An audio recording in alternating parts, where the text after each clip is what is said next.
I'm using an old GoPro, and by no means am I a pro at videotaping anything. In fact, this is my first time. I'm going to be doing a how-to video, and the subject is a Kawasaki Versys X300. This is a 300cc venture bike, which you'll see in a moment. And we're going to be taking off a rubber bumpered 14-tooth sprocket in the front, and we're replacing it with a JT Sprocket rubber bumpered 15-tooth. This is an alternate sprocket suggested by the JT Sprocket's technical staff. I had a nice long conversation with JT Sprockets on the phone a few days ago. I ordered some parts, and this is going to work out just fine. Obviously, the proof in the pudding is the road test. So let's get started. What we're going to be putting on is a JT, I'll get you the part number, JT, the number is a, no, that's not it, sorry.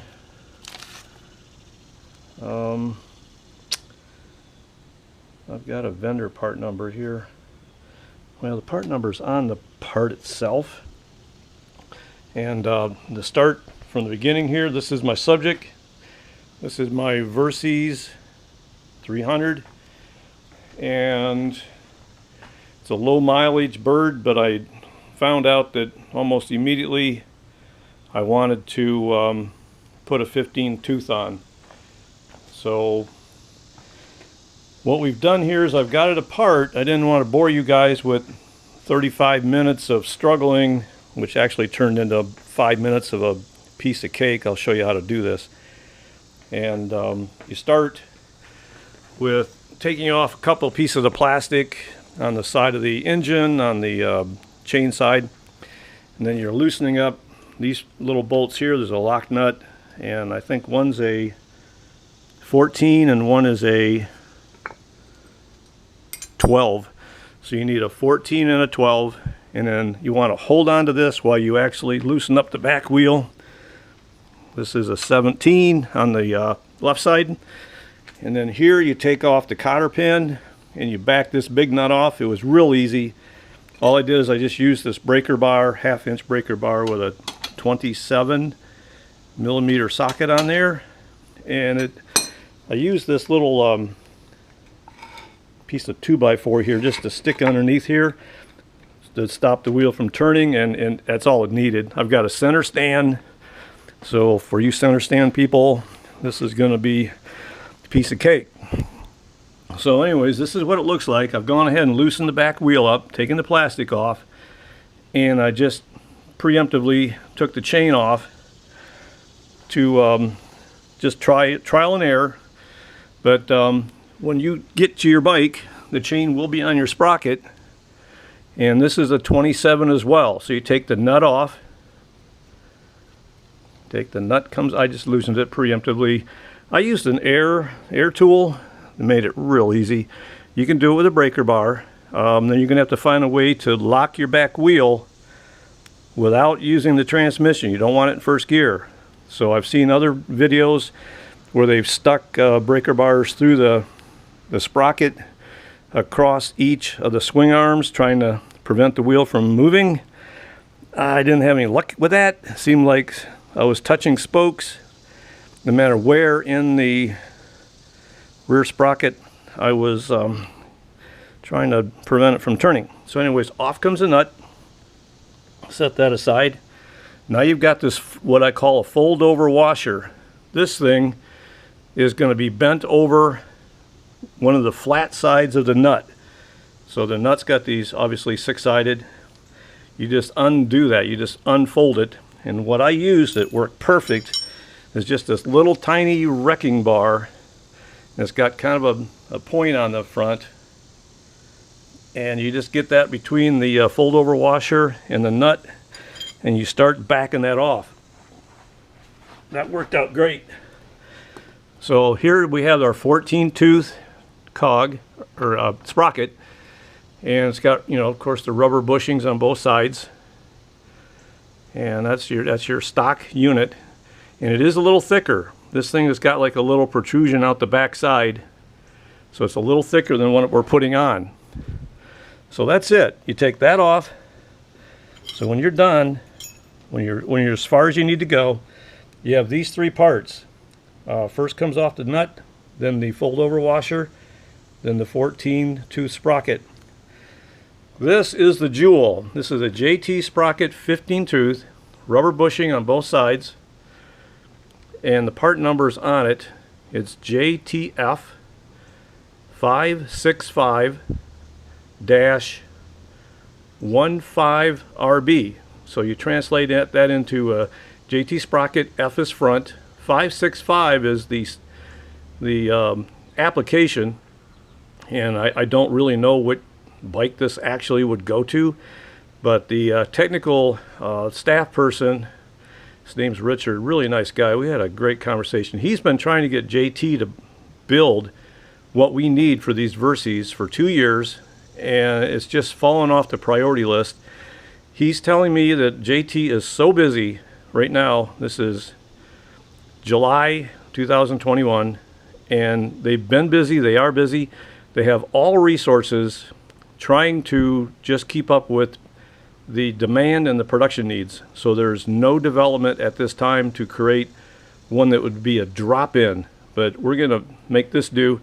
It's a little narrower. This is 3.5 millimeters narrower, which at first I like panicked, and I says, Richard, I goes, is that gonna be a problem with the horsepower? He goes, no.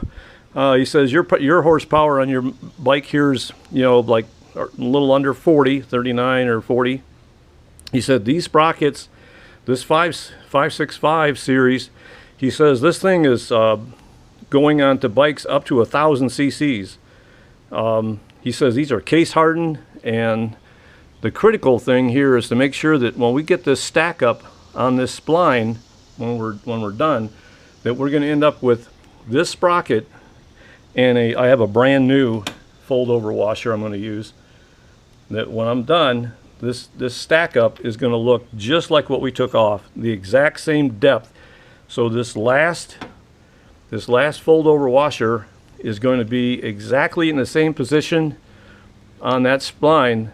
So when you put the nut back on, the nut is actually hollowed out.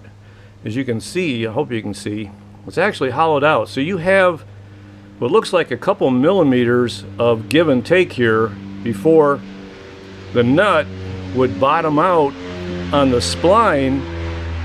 Sorry about the airplane going by. I live by an airport, imagine that. So you don't want this nut to bottom out on the spline before the outermost rim here bottoms out against the sprocket or against the fold over washer. So we're going to get into that. So to go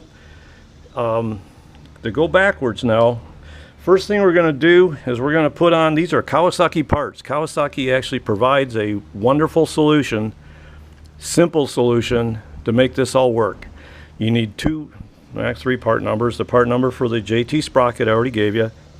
Then the first thing you're going to put on is a splined steel washer from Kawasaki. It's part number 92200-1389. So that's 92200-1389. This is going to go on the spline first.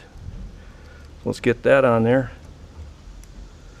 I hope this video turns out, because I know I'm going to suck at this. I apologize. Now we're going to take a fold over washer. I bought some new ones. You'll need, if you want to do it right, you're going to want 3 new ones. I don't reuse these because they get all banged up when you take them off. You know, the original one here is kind of wrinkled up, and I tried to flatten it, but they're $6. I'm not going to screw things up. So you take these fold over washers. Now you put them on backwards, so the dish is away from the sprocket. You put on one of those,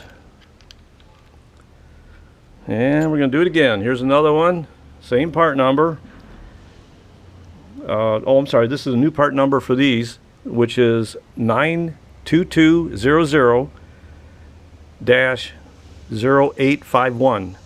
So it's 92200-851. That goes on. Away from, again, the dish is going to match the one you've already got on there, so the dish is away from the sprocket. The sprocket now, this is the JTF 565-15RB. Just goes right on. Starting to look familiar now, isn't it? Because now we've taken care of all the issues with the difference in the width of the JT sprocket.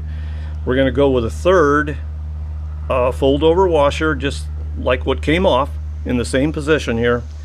And again, this is the 92200-0851, and that's going to go on your splines. And I don't know if you can see this. I'm going to have a flashlight. When you see this, you're going to see that the fold over washer now brings out the stack up to just about within a very short deviation of what we started with the original setup. So that's what you need. So with the sprocket and one of the smallest spline washer, that's the part number 92200-1389. Then we need a total of 3 of these fold over washers.